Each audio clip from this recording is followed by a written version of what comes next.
so stupid.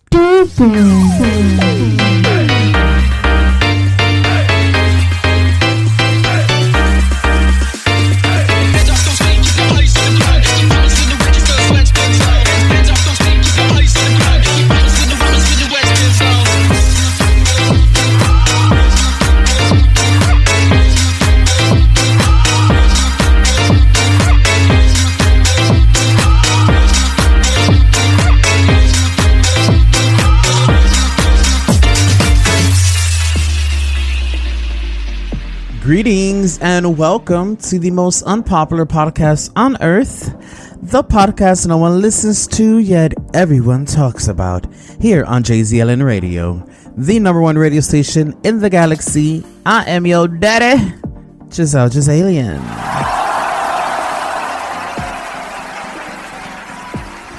And to you, my Jazalien Nation, you could be anywhere in the universe today, but today you chose to be with me, and for that, I appreciate you, and I thank you. I also want to give a shout out to everyone that tuned in to the very first episode. All 12 of you have made such a difference in my life. But seriously though, I appreciate anyone that took the time to tune in, give me that view, listen to what I had to say, even leave a comment. I also thank you. Y'all are the real MVP, and I love you for listening. All right, well, so much has happened since you and I have gotten together, and as we all know, June is Pride Month, and I just want to say that I have perhaps kicked off Pride Month in the best way ever, like not just this Pride, in any Pride ever. I have kicked off this Pride the best by taking my happy little ass all the way to Washington, D.C. for World Pride. A large. You got money. He got money. Get it all for him. Yes, bitch. Me and my zesty bestie Patricia hopped in my UFO and took our asses all the way down to Washington, D.C. to kick off Pride 2025. And it was... No, it really was sickening, y'all.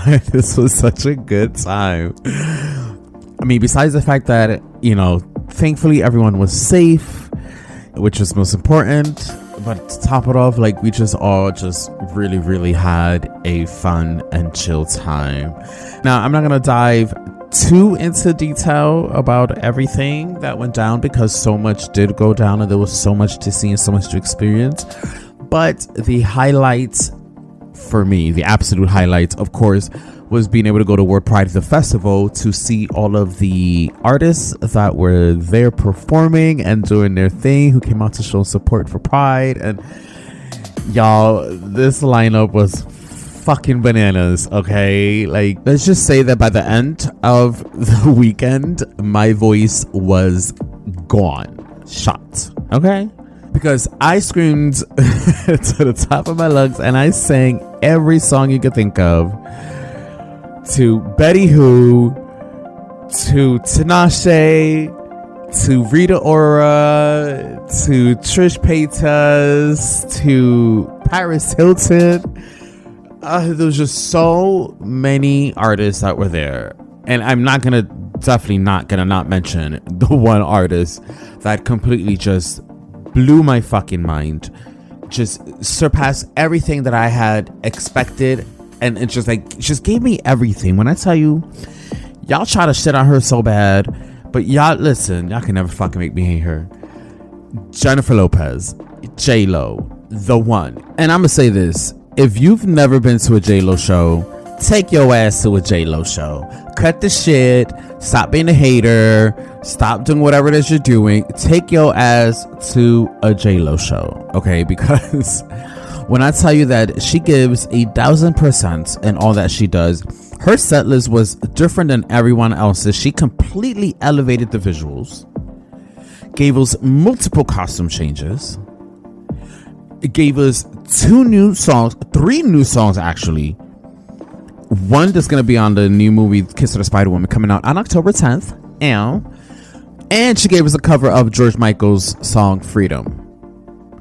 Top of that, she covered all her hits, brought out dancers, the whole, like she went in. She brought out the gay man's choir. Like listen, vocals was on points, dancing was on points. She was serving cunts. The costumes were sickening. We had reveals. Dancers were sexy. Everyone did their thing. No one flubbed. No one fucked up. When I tell you, that woman puts on a phenomenal fucking show. Phenomenal. That's it. Listen, I've always been a fan. I saw her once before, but this time around she just really elevated to a degree that was just glitz, glamour, and then some. 10s across the fucking board. 10s across the motherfucking board. Even people who didn't really know who were there, I was obsessed with. Everyone did so well. Everyone had such a good time. Paris Hilton fucking ate. Oh God, listen. I was just living my fucking life. I ended up on Rita Ora's page. I ended up on Paris's page, Trish Payta's page. I ended up on J-Lo's page. Bitch, it was a time. A time was fucking had, and yeah. Still getting my shit together from it. Like, I can't even gather my thoughts. When I tell you my flabber has been gassed since I saw this show. Any moment that I get to just talk about her and about how just phenomenal everyone was, I'll get the opportunity to do so, because it just really was amazing. I mean, I saw fucking RuPaul. Girl, she already done had hers. But child, when I tell you, it was a terrific lineup, and I got to spend it with a really great friend. And when I say that, to be in good company, and then to go there and meet even better company, and then to be just all in the mix with the mix of the mix in the mix, to be part of the mix was the mix. It was hot as balls. Everything was expensive as fuck, but the memory and the moment was absolutely priceless. Okay? Priceless. I mean, freaking Paris Hilton's husband was just chilling in front of us. Emmy J-Lo's daughter was literally chilling in front of us. Paris Hilton walked right past us. So did Tinashe. It was we were in the mix. It was just such a fucking moment. It was a moment. So geeked and gooped about it. And most importantly, because we got to just kick off Pride 2025 during this fucking administration. Can we taco about it, bitch? I'm gonna say one thing. Fuck Trump. Someone that was gonna piss that fucker off. Can we taco about how we kicking off Pride during this fucking administration, bitch? And to be in DC to do it, that really just felt like a moment. And I'm just super grateful to have experienced it. Extremely grateful to have experienced it. And I'm honestly gonna take that with me forever, just forever and ever and ever. That one's gonna stay with me until the end. So yeah. And that wasn't even the only thing, because then after spending a good 3 days in DC, to then have to come back to then get up early the next morning so that I can shapeshift into the glorious creature that I am and go all the way where? To Rockland Pride. And while I was exhausticated, that really was the cherry on top of a really delectable weekend.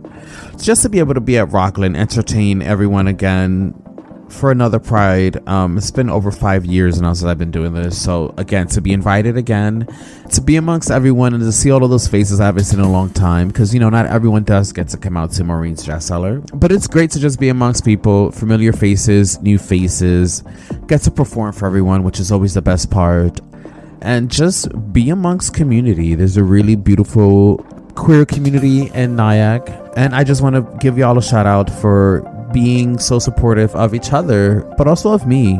I don't take any of that lightly, and all of your support, everyone coming out just to see my number and to take pictures and to just tell me how nice I looked and all of that fun stuff. Those things are not taken lightly by someone of the likes of me. So thank you to all of you who came out to show support, came out to just have a good time. My heart is so full of just gratitude and love, honestly. When I tell you it's been real, it's been real. Okay.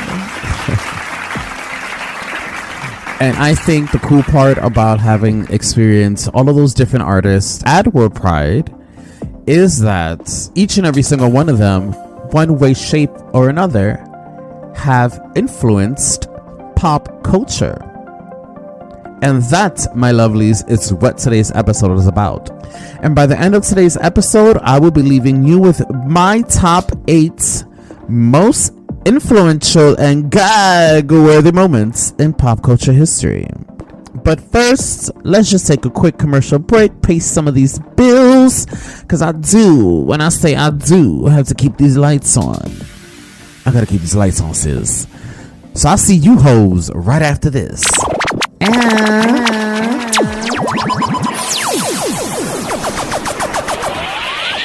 Are you tired of your friends calling you flat earth behind your long back? Do you want a dairy year bigger than Uranus? Then Pfizer's Asteroid Flakes RX is just for you. Asteroid Flakes RX are not your typical breakfast cereal. These medically prescribed flakes contain all of the fiber, protein, and glutathione you need to turn your gluteus minimus into a gluteus astronominus. With just 1 dose or 2 scoops a day, you too can have a cosmic-sized booty big enough to shake up the solar system. Bonus, Asteroid Flakes RX and all Pfizer products can be used as an exfoliator, ice melt on a snowy day, and even cat litter. So if you want to expand your equator without spending endless hours at the gym, or you simply want to smoothen your skin while cleaning out your driveway as your cat's poop and medically contaminated shitter litter, then ask your doctor about Asteroid Flakes RX today. Give a boost to your ass cakes with 2 scoops of Asteroid Flakes. Asteroid Flakes RX and all Pfizer products contain glutathione. Glutathione is an non-FDA-approved biodegradable substance that may or may not fully biodegrade. Side effects may include diabetes, uncontrollable twerking, blindness, and addiction, Snapchat filters, weight trainers, and weight loss tea. Nausea, habitual line about traveling to Mykonos, Chinatown, hair extensions, credit card debt, beauty from a big toe, the inability to differentiate yourself from subprime social media models, and diarrhea. Tune into Jazalien,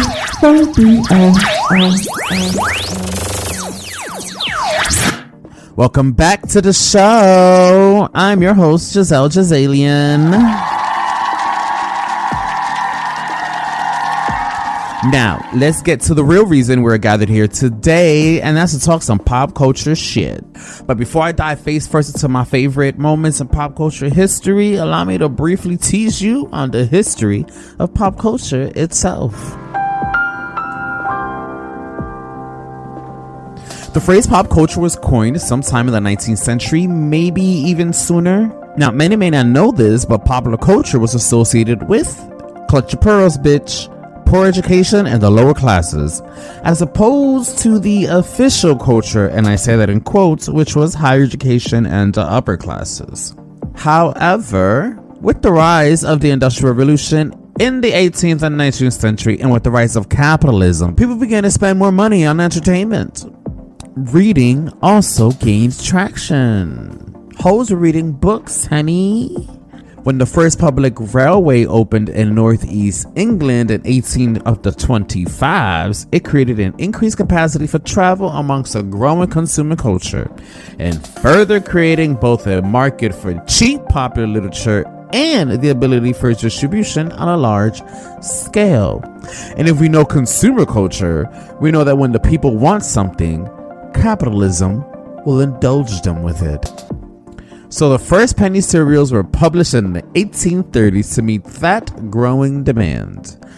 And in 2016, The Guardian, which is a British daily newspaper, labeled penny dreadfuls the Victorian equivalent of video games, and described penny fiction as Britain's first taste of mass-produced popular culture for the young. Now, if you're wondering, like I was motherfucking wondering, what the fuck are penny dreadfuls? Well, wonder no more. Penny dreadfuls, or penny fiction, were stories that often contained adventure, crime, and horror themes. Each week, piece by piece, they were published in pamphlets usually containing 8 to 16 pages and costing only a penny, with their target audience being the working class. And by the way, I think penny dreadful will make a great drag meme. Y'all hear it, don't play. Welcome to the stage, Penny Dreadful, bitch, you hear it, yes, I'll tip her. Anywho, from the end of World War II, following major cultural and social changes brought by mass media innovations, the meaning of popular culture began to overlap with the connotations of mass culture, media culture, image culture, and culture for mass consumption. Because the only thing more popular than popular culture, and I'll say it again, is capitalism. The abbreviated form pop for popular, as in pop music, which is my favorite, dates from the late 1950s, and although the terms pop and popular are in some cases used interchangeably and their meaning partially overlap, the term pop is narrower. Get it? Got it? Okay, good. Today, pop culture, one way or another, it's pretty much integrated into our daily lives. And let's keep it real. People are out here living in ways in which humanity hasn't seen before. There is so much going on in the world today that the pop culture machine encompasses a wide range of trends and events. From new music, movie and video game releases, celebrity news to social media happenings, which we are all a part of, either as the creator or the consumer. Hello, me, you, this show. And as we have seen a lot of recently, the power of pop culture and propaganda for political engagement and advancement. Current pop culture trends also involve the increasing importance of brand purpose and activism, the growth of the creator economy, and the blending of digital and physical worlds, as well as one of my personal favorites, nostalgia-driven entertainment. And that, my friends, is why the chicken crossed the road. Speaking of nostalgia-driven entertainment, at the time, nothing shifted the need of pop culture and social media like MySpace and being chosen as someone's top 8. So stick around after this break as I share with you the top 8 most influential and gag-worthy moments in pop culture history as chosen by me. Here on Jazalien Radio.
And we are back again to the most unpopular podcast on earth.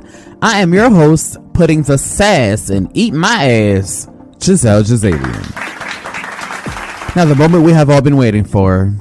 The top 8 most influential and gag-worthy moments in pop culture history, as per my opinion. And please, do keep in mind that there was a lot to sift through. Okay, like, don't come jumping down my neck if there's something that you feel I missed out or something should have been placed before another.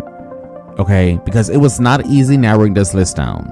With that said, this is list 1 of many more, so be ready for those in future episodes. Coming in at number 8 is... Because as a music lover and a geek for trivia, I was obsessed with this show.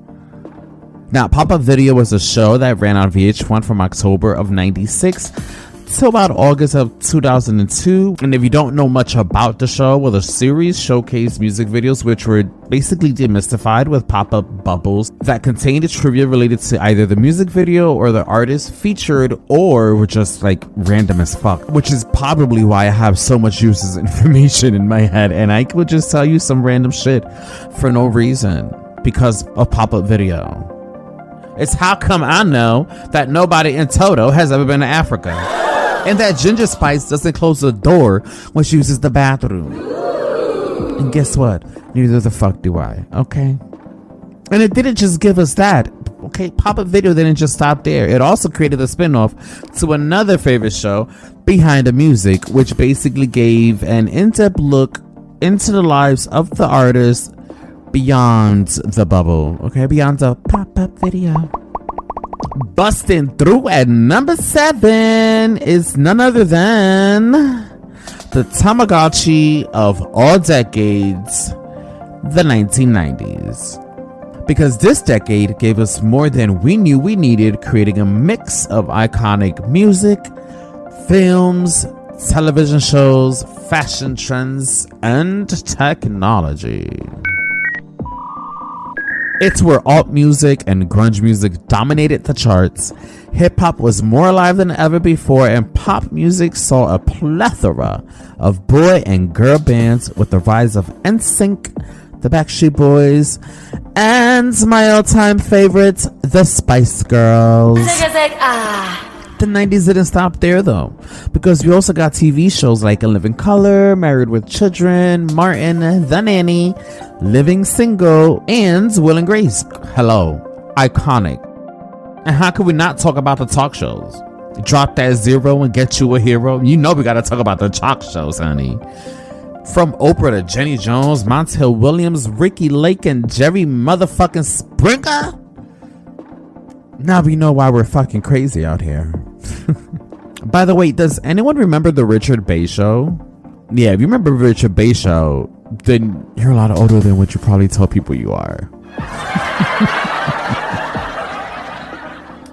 The 90s also gave us iconic films like Death Becomes Her, Pretty Woman, Set It Off, Cruel Intentions, Sister Act, and a defining 90s classic, Showgirls, which to me truly captures the essence of the 90s. Listen, it was camp, it was sleazy, and it was ridiculously fabulous. Or is that fabulously ridiculous? Either way, living, honey. But anyway, I believe the biggest thing to take flight in the 90s, for me though, was the internet. You've got mail. AOL, where the original ASL was born, had us in chat rooms doing things we had no business doing at that age. MySpace had us doing 6-figure HTML jobs by letting us custom our own profiles, and choosing the top 8 was how people let you know if they really fucked with you or not. Okay, bitch? We could download shit illegally whenever the fuck we wanted. LimeWire let us illegally download everything from the latest pop single to the longest porn movie you could ever think of. And yes, to this day, I still can listen to Destiny's Child and lose my breath without hearing the words AOL Music, First Listen, popping up in my head. It's part of my psyche now. Anyway, the 90s had us rocking Beepers and Beanie Babies and Britney Spears, bitch. And baby, what an auto-tune time we had. Thank you, Cher.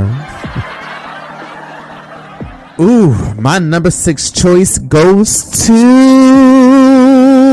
Bad Bitch by the name of New York Tiffany Pollard. And if you don't know who Tiffany, aka New York, is, then you might be living under a rock and most likely smoking one too, sis. Cause starring in VH1's 2006 hit reality show Flavor of Love, New York not only stole the show, she carried it well into season 2. Tiffany later starred in its spin-off series I Love New York, which officially launched her career in television. And while reality TV has given us many great stars like Nene Leakes and Snooki and Erica Jane, it is New York's ability to colorfully read a bitch that tickles my pussy the pinkest of pinks. On any given day, living rent-free in my mind is New York telling Hottie that she looks like Luther Vandross. No, I know it's mean, bitch, but listen, it's funny considering the fact that Hottie kept saying all her friends say she looks like Beyonce. So, I don't know. You guys are just jealous because all of my friends that know me tell me that I remind them of Beyonce. So you can. Oh my God, are you just saying Beyonce? You know who you really look like? You look like Luther Vandross. I'm just saying. Another funny New York moment is the time Tiffany was called out by Claudia Jordan for crying. But not just like any cry, because Tiffany wasn't shedding any actual tears. I mean, in her own words, as she says, Because it's an inner cry, bitch. My heart is crying. Are you dehydrated? listen, if they were giving out like Oscars for reality television, Tiffany would have had one or more. She is like the Viola Davis of fucking reality television, because they just keep coming. Yeah. But the moment that takes the gaggiest of crowns for me, let me gather myself, is when Tiffany read the dog shit out of Gemma Collins on season 17 of Celebrity Big Brother. Pretty much, I will let Gemma know that she is a. That will go down as one of the swiftest and most iconic reads ever delivered in any reality show. It is the true definition of poetic fucking justice. It is divine literature, and one that will forever and ever lift me up when I'm feeling down. Look, I not only have memorized it by heart, but also have made it part of my drag show repertoire. Please take a moment, all of you listening here, go to YouTube, type in New York reads Gemma Big Brother, and all I'm gonna say after that is, you're welcome. Tiffany, you are more than a reality TV star. You are reality TV. Thank you, New York, for existing in a way that you do. I completely adore you and all that you are. Love you to Reese's Pieces, the house fucking down, bitch. Oh, and fuck you, Gemma, because Tiffany want them shoes anyway, you raggedy bitch. And, I have to say, VH1 was really out here creating some worthy ass fucking content for us, because coming in at number 5, or maybe I was just watching it a lot, right? Maybe that's what it is. Maybe it just... No. I was watching it because they were making good content. Let me just go right back to it. Coming in at number 5 is none other than... Woo! Divas Live. Look, I get chills just saying that. Oh my God. To live through that. If I didn't know it was gay, I definitely knew it at that moment, because Divas Live, to those who don't know, was a charity concert for the VH1 Save the Music Foundation. Divas Live was a TV special of all TV specials. It was the concert of concerts, and for gay men, it was Sunday service. The most popular Divas Live, though, were the 1998-1999 shows. 1999 Divas Live gave us Whitney Houston, Cher, Tina Turner, and Elton John, with guest performers Mary J. Blige, Chaka Khan, Faith Hill, and LeAnn Rimes. But it was 1998's Divas Live. That's the one that we're still talking about today. Okay, because that concert had Miss beautiful gowns, gorgeous gowns, Aretha Franklin herself, Celine Dion, Mariah Carey, Gloria Estefan, Shania Twain, and Carole King. And it was as magical, baby, as it was messy. The hair was high, the faces were beats, the gowns were gowning, and the microphones were on, and so was the drama, because as it turns out, Mariah Carey wasn't as impressed with Celine Dion as the rest of us were. And bitch, we think that is gag worthy. Okay. Now, for some quick context, at the very end of the concert, all of the divas were on stage performing a gospel song called Lift Me Higher. At which point, Aretha inched her way towards Mariah and leans in so Mariah can sing with her. Now, if you know gospel, you know that it's a genre that is not only meant to be sung together, but also to like riff off of each other, you know? To kind of do that back and forth, and volleyball with the vocals to basically carry on. Well, Aretha leaned in to carry on with Mariah, and Miss E equals MC square could only carry a couple of Jesuses before bowing the way to the fuck back. Now, Aretha then inched her way across the stage and said to Miss Celine, "Miss, my heart will go on. Help me lift him up."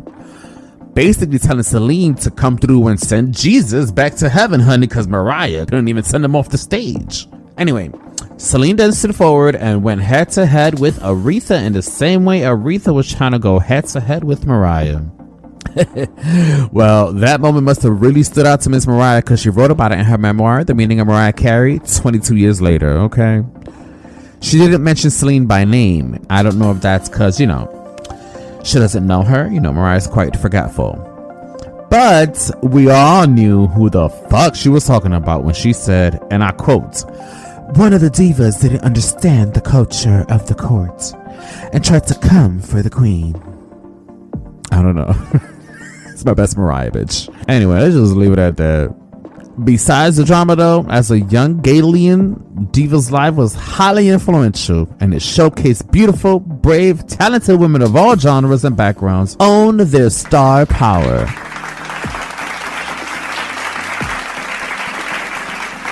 Also, just a quick side note, I really don't think Mariah dislikes Celine. I just think she's just a bitch. I mean, her sun sign is an Aries, and we all know that Aries don't like fucking anybody. No, the Aries are gonna come for me now. Glowing in at number 4 is the divine Puerto Rican diva from the Bronx, J-Lo, and her little green dress. And for those of you thinking, how did this surpass all of the other moments on this list? Well, allow me to break it down, because before it became famous on the red carpet of the Grammy Awards, the same dress was worn to the NRJ Music Awards in France in January 2000, about a month before J-Lo wore it by Spice Girl Jerry Halliwell. And before that, on October 6th of 99, Donatella herself wore the dress for Met Gala. And it still didn't do what needed to be done until Jennifer Lopez. And when I tell you J-Lo arrived on the red carpet of the 42nd Grammy Awards on February 23rd of 2000, and the media lost its fucking mind. The media lost its fucking mind. I was at home shouting at the screen, gasping for air. My gay little heart exploded, child. It really was, and still is, an iconic fashion moment. When I tell you there's something about J-Lo when she does what she does, that it just elevates it to a level of like, fuck, bitch. Fuck, God, like, God, the gods loved you, bitch, because they, listen, she just has a way of just giving it that, you know? Anyway, everyone lost their collective mind, so much so that the image of J-Lo in the green dress was downloaded from the Grammy website 642,917 times in just 24 hours after the event. The dress was so popular that it generated massive search traffic for images, prompting Google to develop an image search function to better address user requests, honey, which is why we have Google Images today. That's fucking star power, bitch. Okay. So thank you, J-Lo, Versace, and that green dress for being the reason I can do reverse image search on Google and found out if the person writing to me on Grindr is a catfish. Thank you. I do want to say that as a bonus influential and gag-worthy moment for me was in 2001, J-Lo became the first woman in history to have a #1 album, which is the J-Lo album, and the #1 movie, The Wedding Planner, both reached the #1 simultaneously. She had a #1 album and a #1 movie at the same time, and that is sickening. Okay, bitches, that is not only gag worthy, but also worthy of high praise. Listen, I'm a fan, I'm a stan, call me whatever, I don't care. You can never make me hate you. J Lover for life. Now, before I move on to my top 3 choices on this list, we are gonna go ahead and take this break because I need a refill, and by refill I mean another joint, baby. Okay, yeah. Mama needs it. Anywho, see you after this cipher here on the most unpopular podcast on earth, only on Jazalien Radio.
Welcome back. I am Jazalien, and today we're counting down the top 8 most influential and gag-worthy moments in pop culture history as chosen by me. Coming in at number 3 is Miss Paris Hilton. And y'all know I have to. It's pop culture. How can I not mention pop culture and not mention Paris Hilton? If you look up 2000s pop culture icon, you will see a photo of Paris Hilton. I'm telling you this now. From living the simple life to perfecting the selfie to creating the modern day phenomenon of being famous just for being famous, Paris is the OG social media influencer. I mean, she did put her stank on a lot of the things that we do today, and you know, especially on social media. She also is this extremely smart woman who knew how to manipulate the system and get us really talking about her. Like, she really did a damn thing in the 2000s. Y'all remember when she made crotch shots popular? Like, hello. Then all the other pop stars walking out of their cars with their cooters out. Like, what? Bitch. Girl, that's some kind of influence. And I think the best part is she's not just like another rich bitch. Paris is also for the people, and quite possibly has had more careers than Barbie herself, making Paris Hilton an infinite icon. And I think that's hot. By the way, I will say Stars Are Blind is a criminally underrated pop song. And after seeing her perform it live, honey, I don't want to hear any fucking Paris Hilton hate anywhere here ever again. You know what the fuck I'm saying as I wag my finger at you. Coming in at number 2 for my number 2 choice is pop motherfucking royalty, the queen of pop, The pop to the pop, Madonna. Specifically, her documentary, Truth or Dare. Now, I want you to know, I was way too young to probably be watching this. And I saw it anyway. We had it on cassette. And I would pop this into the VCR and just let it take me away. I lived in this documentary. I was Madonna, and I had backup singers, and I had my it just really opened my eyes to a world that was just Madonna. So Truth or Dare is a groundbreaking 1981 documentary that significantly impacted pop culture. And the reason why the film is of importance is because it did set a precedent for reality television, how pop artists could define themselves through documentaries. So it didn't just do a thing in one pocket in time, it continued to do its thing in other pockets of time. The documentary itself wasn't afraid to delve into controversial topics. And I know that Madonna's known for a lot of like controversial shit, but I'm gonna tell you now, it's controversial, but it's with purpose. You know what I mean? Like there's defining purpose behind it. Bitch, I'm Madonna. And now, the moment you have all been waiting for. We have finally reached the number one choice for most influential and gag-worthy moments in pop culture history, as chosen by me, Jazel Jazalien, goes to none other than mother tucking drag queens. Yes, bitch, of course I'm gonna give it to us. Pop culture, influence, gag-worthy. Bitch, have you seen us? Come on now. We are and have always been that girl. One thing for certain and two things for sure, bitch. We have always been a force for social change, gender norms, and those goddamn stereotypes. By embracing femininity and pushing the boundaries of gender expression, drag queens have been the ones to open the doors for others to express themselves, all fucking authentically. I truly believe we have a way of taking what is and making it more than. Bitch, that is a superpower that we have as drag queens. Okay, the influence isn't just our own. It trickles back into mainstream. It trickles back into the world. Bitch, everyone fucking contours now. You know? Our influence has left a permanent stain on music, fashion, and film. You know, before Drag Race, I will say people had very limited exposure to what drag culture was, besides the movies, besides things like Tu Wong Fu. RuPaul's Drag Race brought drag queens into mainstream, showcasing our artistry, our creativity, our personal stories. It really showcased what it is to be the person behind the artist. I mean, in the words of RuPaul, you're born naked and the rest is drag, right? So thank you to the show. Thank you to all drag queens. Thank you to every drag queen. Thank you to every single drag artist, drag king, drag queen. If you contribute to the world of art through the art of drag, you have absolutely influenced pop culture and the world around you. And that's why, darling, biased, if you will, call it what you want, I gave us the number one top spot. Okay, because why? If you can't love yourself, how in the hell are you gonna love somebody else? Can I get a gay man up in here?